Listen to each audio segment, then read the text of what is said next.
Hello guys, खुशहाल है। ये वाचिंग माइनरटेक्टिप्स। और गाइस, हमारे चैनल में बहुत दिनों से वीडियोस नहीं आ रहा था। इसका रीज़न ये है कि मेरा जो रूम है यहाँ पे काफ़ी सारा काम चल रहा था। ऊपर मैंने सीलिंग लगवाया है, साइड में मैंने 2 डोर्स लगवाए हैं ताकि आपको मैं थोड़ा सा बेटर क्वालिटी कंटेंट प्रोवाइड कर पाऊँ। क्योंकि आपको पता होगा कि मेरे जो पिछले वाला जो वीडियोज़ है उसमें बहुत सारा नॉइज़ आता था। अभी भी यहाँ पे देख सकते हो गाड़ियों का थोड़ा बहुत हॉर्न्स आ रहे हैं, बट ये सारी चीज़ लगाने के बाद थोड़ा सा आपको नॉइज़ लेवल कम देखने में मिलेगा। तो इसलिए हमने ये सारी चीज़ों में इन्वेस्ट कर रखा है। तो होपफुली यहाँ पे मैं आपको इन फ्यूचर बेटर कंटेंट यहाँ पे ऑफर कर पाऊँ। एनीवे, आज के इस वीडियो में हम लोग बात करने वाले MSI के एक B450 मदरबोर्ड के बारे में। एंड यहाँ पे ये वाला मदरबोर्ड मेरे पास ऑलरेडी पड़ा हुआ था, तो मैंने सोचा क्यों ना इसके बारे में एक छोटा सा ओवरव्यू मैं आपको दे देता हूँ। क्योंकि टू बी ऑनेस्ट, इंटरनेट पे कुछ ना मिलने से अच्छा कुछ मिल जाए। अगर आप यहाँ पे MSI का B450 मदरबोर्ड लेने का सोच रहे हो तो यहाँ पे आप डेफिनेटली एक बार यूट्यूब पे तो सर्च कर ही लोगे कि यहाँ पे ये वाला मदरबोर्ड कैसा है, कौन से यहाँ पे आप जो CPUs में लगा सकते हो, किस तरीके का NVMe SSD लगा सकते हो, रैम इसमें आपको कितना सपोर्ट मिल जाएगा। टू बी ऑनेस्ट, ये सारी चीज़ यहाँ पे आपको ऑफिशियल वेबसाइट में भी देखने को मिल जाता है। बट देन अगेन, बहुत सारे लोग यहाँ पे ऑफिशियल वेबसाइट में कैसे यहाँ पे ये सारे स्पेक्स मतलब देखा जाता है, वो सारे के बारे में यहाँ पे उन लोगों को नहीं पता होता है। आप में से कुछ लोग यहाँ पे सिर्फ यूट्यूब खोलते हो, यहाँ पे थोड़ा बहुत इसका रिव्यू सर्च करते हो एंड आपको मिल जाता है। होपफुली अगर नहीं मिलता है तो ये वाला वीडियो आपके लिए मतलब हेल्प करने वाला है। तो आज के ये जो वीडियो है इसको बनाने का यही मोटिव है कि यहाँ पे एटलीस्ट यहाँ पे आपको इंटरनेट पर कुछ तो मिला है MSI B450 Pro M2 Max के बारे में।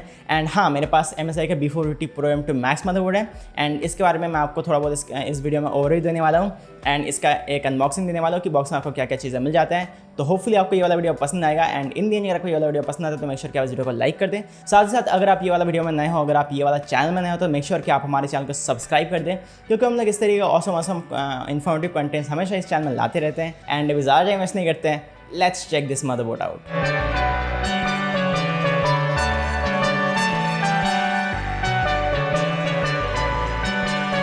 तो फर्स्ट ऑफ ऑल प्राइसिंग की बात करते हैं। ये वाला मदरबोर्ड जब मैंने खरीदा था उसका प्राइस था अराउंड 6500 रुपीज़। बट अभी अगर आप ये वाला मदरबोर्ड को मार्केट में ढूंढते हो तो ये वाला मदरबोर्ड आपको प्राइस पड़ जाएगा अराउंड 7000 से लेकर 7500 रुपीज़ का। तो अगर आपको लेना है, लिंक आपको नीचे डिस्क्रिप्शन में देखने को मिल जाएगा। मतलब इन दी एंड अगर आपको लेना है ये वाला मदरबोर्ड तो इसका जो बेस्ट बाय लिंक है वो मैं आपको डिस्क्रिप्शन में डाल कर रखूँगा। वहाँ से आके आप जो है ये वाला मदरबोर्ड को डायरेक्टली परचेस कर सकते हो, साथ ही साथ हमारे चैनल को सपोर्ट कर सकते हो। बात करते हैं बॉक्स के बारे में। तो यहाँ पे MSI B450 Pro M2 Max motherboard कुछ इस तरह के बॉक्स में आते हैं। सामने देख सकते हो यहाँ पे 3000 रेडी लिखा हुआ है, क्योंकि ये वाला जो मदरबोर्ड है वो यहाँ पे एक मैक्स टाइप का मदरबोर्ड है। और सारे के सारे मैक्स टाइप के मदरबोर्ड में यहाँ पे आपका जो बायस है वो यहाँ पे ऑलरेडी लेटेस्ट वर्जन बायस के साथ ही आता है। तो यहाँ पे आपको बायस अपग्रेड करने का बिल्कुल भी जरूरत नहीं है अगर आप ये वाला मदरबोर्ड के साथ एक 3000 सीरीज का मतलब प्रोसेसर लगाने का सोच रहे हो तो।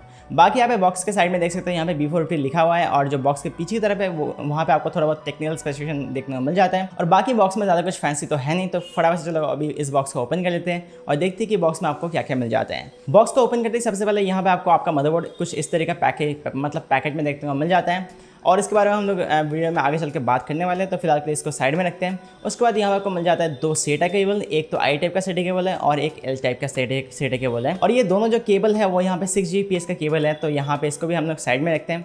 उसके बाद यहाँ पे आपको कुछ डॉक्यूमेंटेशन देखने को मिल जाता है। एक तो यहाँ पे आपको थैंक यू कार्ड देखने को मिल जाता है, एक यहाँ पे आपको जो है वेलकम कार्ड देखने को मिल जाता है और एक दूसरा डॉक्यूमेंटेशन भी देखने को मिल जाता है। उसके बाद यहाँ पे आपको एक यूज़र मैनुअल भी देखने को मिल जाता है। तो इतना सारा यहाँ पे आपको डॉक्यूमेंटेशन देखने को मिल जाता है ये वाला मदरबोर्ड के साथ। एंड उसके बाद यहाँ पे आपको फाइनल देखने को मिल जाता है आपका ड्राइवर CD, जिसका आपको कोई भी ज़रूरत नहीं है। अगर आप यहाँ पे ये वाला जो मदरबोर्ड है उसका ड्राइवर को इंस्टॉल करना चाहते हो लेटेस्ट वर्जन में, तो यहाँ पे उसके भी लिंक मैं आपको डिस्क्रिप्शन में डाल कर रखूँगा। वहाँ से आके आप ये वाला जो मदरबोर्ड है इसका ड्राइवर को बहुत आराम से इंस्टॉल कर सकते हो। एंड लास्टली यहाँ पे आपको MSI की तरफ से एक स्टिकर भी देखने को मिल जाता है। तो यहाँ पे अगर आप चाहते हो तो ये वाला जो स्टिकर है उसको आप अपने CPU के ऊपर लगा सकते हो। तो MSI B450 Pro M2 Max motherboard के साथ यहाँ पे आपको इतने ही कंपोनेंट्स देखने को मिल जाता है। तो चलो हम लोग इस मदरबोर्ड का थोड़ा बहुत यहाँ पे डिज़ाइन एंड थोड़ा बहुत फीचर्स के बारे में बात कर लेते हैं। फर्स्ट ऑफ ऑल डिज़ाइन की बात करते हैं तो ये वाला जो मदरबोर्ड है वो यहाँ पे एकदम बेसिक B450 मदरबोर्ड है।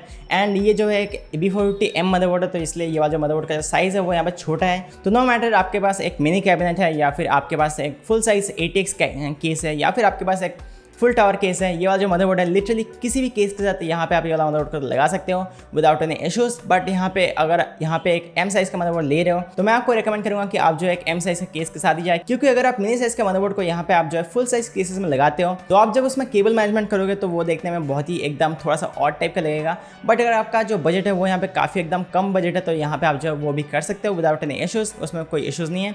बट लुक्स वाइज मैं बोल रहा हूँ, अगर आप यहाँ पे एक A320M या फिर B450M मदरबोर्ड्स को यहाँ पे एक फुल साइज केस में लगाते हो तो थोड़ा सा देखने में छोटा लगता है एंड लगता है कि आपका जो केस है उसमें ज़्यादा कुछ नहीं है। और यहाँ पे आप ये भी देख सकते हैं इसका जो VRM सेक्शन है वहाँ पे भी आपको कोई हीट सिंक वगैरह नहीं दिया गया है। तो यहाँ पे आप ये वाला जो मदरबोर्ड है इसके साथ अगर आप कोई अच्छा खासा CPU लगाते हो तो इतना आप एक्सपेक्ट नहीं कर सकते इसके साथ जो है आप बहुत ही एकदम गॉड लेवल का यहाँ पे आप ओवरक्लॉकिंग कर पाओगे। इसके साथ आप जो अपना CPUs को एकदम बहुत ही बेसिक टाइप का ओवरक्लॉकिंग कर पाओगे।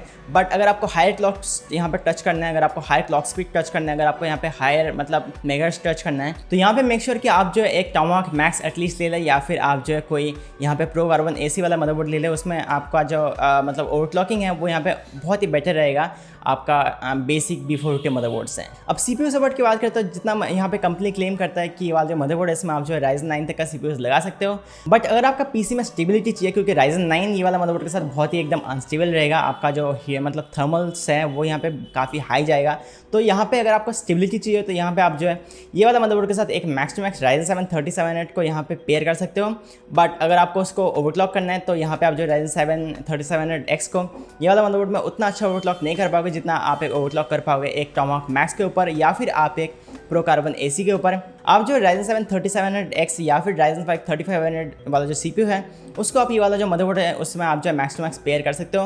बाकी फर्स्ट जेन, सेकंड जेन, थर्ड जेन सारे के सारे CPUs को आप इसमें लगा सकते हो विदाउट एनी इश्यूज। बट अगर आप ये वाला मदरबोर्ड के साथ कोई Ryzen थर्ड जनरेशन का CPU यहाँ पे पेयर करना चाहते हो तो मैं आपको रेकमेंड करूँगा आप जो ये वाला मदरबोर्ड के साथ एक मैक्स टू मैक्स Ryzen 5 3700 को ही पेयर करें। अगर आपके पास एक Ryzen 7 3700X है और अगर आप उसको अच्छे खासे ओवरक्लॉकिंग करना चाहते हो तो आप जो है MSI प्रो कार्बन AC की तरफ जा सकते हो, B450 pro carbon AC। Power connectors की बात करते हैं, ये वाला जो मदरबोर्ड है इसमें आपको एक 8 पिन EPS कनेक्टर दिया गया है फॉर बेटर ओवरक्लॉकिंग। तो यहाँ पे अगर आपका मदरबोर्ड थोड़ा सा और पावर चाहता है तो यहाँ पे ये जो 8 पिन का EPS कनेक्टर है वो आपको थोड़ा सा और पावर भी डिलीवर कर सकता है। बैक आईओ पोर्ट्स की बात करते हैं, यहाँ पे आपको पीछे की तरफ आपको 2 PS2 पोर्ट्स दिया जाता है आपके पुराने माउस कीबोर्ड लगाने के लिए। उसके बाद यहाँ आपको एक DVI-D पोर्ट देखने को मिल जाता है आपके डिस्प्ले इनपुट के लिए। आपको एक यहाँ पे VGA इनपुट देखने को मिल जाता है, आपको एक यहाँ पे HDMI 2.0 का इनपुट देखने को मिल जाता है। तो यहाँ पे आपको इस मदरबोर्ड में सभी टाइप के डिस्प्ले इनपुट देखने को मिल जाता है। तो यहाँ पे अगर आप इन फ्यूचर ये वाला मदरबोर्ड में कोई Ryzen का G सीरीज़ का CPU को पेयर करते हो और आपके पास एक HDMI मॉनिटर है, आपके पास एक VGA मॉनिटर है, आपके पास एक DVI मॉनिटर है, तो वो सभी मॉनिटर्स को आप जो है डायरेक्टली अपने मदरबोर्ड में प्लग कर सकते हो विदाउट एनी कन्वर्टर यूजिंग। साथ ही में आपको ये वाला मदरबोर्ड में पीछे की तरफ आपको 4 USB 3.2 के Gen 1 पोर्ट्स देखने को मिल जाता है और यहाँ आपको 2 USB 2.0 का पोर्ट्स देखने को मिल जाता है और यहाँ आपको देखने को मिल जाता है आपका स्टैंडर्ड ईथरनेट पोर्ट और आपका जो ऑडियो इन का पोर्ट्स है वो यहाँ आपको देखने को मिल जाता है। बहुत थक गया गाइस, ऐसे खड़े खड़े थोड़ा सा फाइनली बैठ गया। वैसे भी गर्मी बहुत ज़्यादा हो रहा है तो यहाँ पे फाइनली बैठ के शूट कर रहा हूँ। एनीवे कंटिन्यू करते हैं। यहाँ पे आपको ये वाला मदरबोर्ड में 4 सेटअप देखने को मिल जाता है। एक आपको एक्स्ट्रा फैन पोर्ट देखने को मिल जाता है जिसमें आप जो है अपने सारे के सारे केस फैन को ऐसे डेजी चेंज करके लगा सकते हो और अपने मदरबोर्ड के जरिए कंट्रोल कर सकते हो। एंड फॉर्चुनेटली ये वाला जो मदरबोर्ड है इसमें आपको एक RGB हेडर भी देखने को मिल जाता है। But don't get to excited, ये वाला जो RGB हेडर है इसके ऊपर आपका कोई कंट्रोल नहीं रहता है। अगर आप लेट्स से यहाँ पे आप इसमें जो है कोई रेड ग्रीन ब्लू वाला जो RGB मतलब स्ट्रिप या फिर कोई भी RGB लाइट यहाँ पे कनेक्ट करते हो तो वो जो रेड ग्रीन ब्लू वाला जो RGB स्ट्रिप या फिर लाइट आपने कनेक्ट कर रखा है उसमें से या तो ग्रीन जलेगा या फिर रेड जलेगा या फिर यहाँ पे ब्लू जलेगा। सारे के सारे लाइट्स यहाँ पे एक साथ नहीं जलेगा क्योंकि ये वाला जो RGB हेडर है इसमें आपको सिर्फ एक ही पिन में आपका पावर आता है। तो यहाँ पे आप जो अपने RGB का कोई भी एक कलर में यहाँ पे आपको जो स्टिक करना पड़ेगा। बट फॉर्चुनेटली वो वाला जो RGB कलर है उसको आप जो है यहाँ पे MSI के मिस्टिक लाइट से कंट्रोल भी कर सकते हो। अगर आपको फ्लैशिंग चाहिए तो यहाँ पे आप जो फ्लैश दे सकते हो। अगर आपको कोई दूसरा इफेक्ट चाहिए तो यहाँ पे आप जो उसको भी यहाँ पे आप जो MSI का मिस्टिक लाइट से कंट्रोल कर सकते हो। और ये वाला फीचर के बारे में आपको इवन आपका जो मतलब ऑफिशियल वेबसाइट है उनका वहाँ पे भी देखने को नहीं मिलेगा। बट ये वाला जो फीचर है वो हमने यहाँ पे ट्राई कर रखा है एंड इट फ्रीकिंग वर्क्स। और ये वाला मदरबोर्ड में आपको 2 USB 2.0 का हेडर देखने को मिल जाता है। एक तो आपका फ्रंट पैनल में कनेक्ट हो जाएगा। बट अगर आप ऐसे कोई लिक्विड कूलर यूज़ कर रहे हो जैसे कि कॉर्सर का H सीरीज़ का लिक्विड कूलर या फिर N60 का कोई भी लिक्विड कूलर यूज़ कर रहे हो तो आपको पता होगा कि यहाँ पे बहुत सारे जो लिक्विड कूलर्स है वो यहाँ पे USB 2.0 के ऊपर रन करता है। एंड उसके साथ आपको एक micro USB to USB 2.0 header का एक केबल मिलता है जो कि आपका मदरबोर्ड का USB 2.0 हेडर में कनेक्ट करना पड़ता है। तो उस सिचुएशन में यहाँ पे आप जो 2 USB 2.0 हेडर का यहाँ पे फायदा ले सकते हो।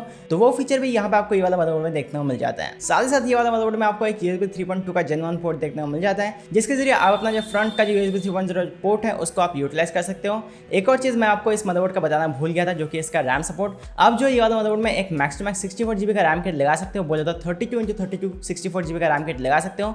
एंड मैक्स टू मैक्स आप जो ये वाला जो मदरबोर्ड है इसमें आप जो मैक्स टू मैक्स 3400 मेगाहर्ट्ज तक का रैम स्पीड को यहाँ पे अचीव कर सकते हो ओवरक्लॉकिंग के जरिए। और अगर आप स्टॉक पे चलाते हो तो ये वाला जो मदरबोर्ड है स्टॉक पे 3200 मेगाहर्ट्ज तक का यहाँ पे मैक्सिमम सपोर्ट करता है। बट लेट्स से ये वाला मदरबोर्ड में आप एक 3400 मेगाहर्ट्ज का रैम लगा दिए तो उस सिनेरियो में यहाँ पे आपका जो 3400 मेगाहर्ट्ज़ का रैम है वो यहाँ पे फुल्ली यूटिलाइज नहीं होगा। उसके लिए आपको XMP प्रोफाइल इनेबल करके आपका जो रैम है उसको ओवरक्लॉक करना पड़ेगा 3400 मेगाहर्ट्ज़ पे। उसके बाद ही आपका जो रैम है वो यहाँ पे 3400 मेगाहर्ट्ज़ पे रन करेगा। तो फाइनल वर्डिक्ट की बात करते हैं, यहाँ पे अगर आप अभी के मार्केट में कोई बेसिक B450 मदरबोर्ड लेने का सोच रहे हो, आपके Ryzen 5 3500 के लिए, आपके Ryzen 7 2700 के लिए, आपके Ryzen 5 3600 के लिए, या फिर आपके Ryzen 3 3700X के लिए, या फिर आपके Ryzen 3 3100X के लिए, तो यहाँ पर आप ये वाला मदरबोर्ड के साथ जा सकते हो। क्योंकि यहाँ पे आपको पता ही है कि यहाँ पे B450 सीरीज़ में MSI को टक्कर करने वाला कोई भी मतलब दूसरा ब्रांड नहीं है जो कि इतना अच्छा VRM ऑफर करता है। B450 सीरीज़ में MSI का जो VRM है वो एकदम टॉप नॉच रहा है। एंड ये वाला जो मदरबोर्ड है वो भी यहाँ पे MSI का ही मदरबोर्ड है, तो यहाँ पे आप जो ये सारी CPUs को बहुत ही आराम से लगा सकते हो।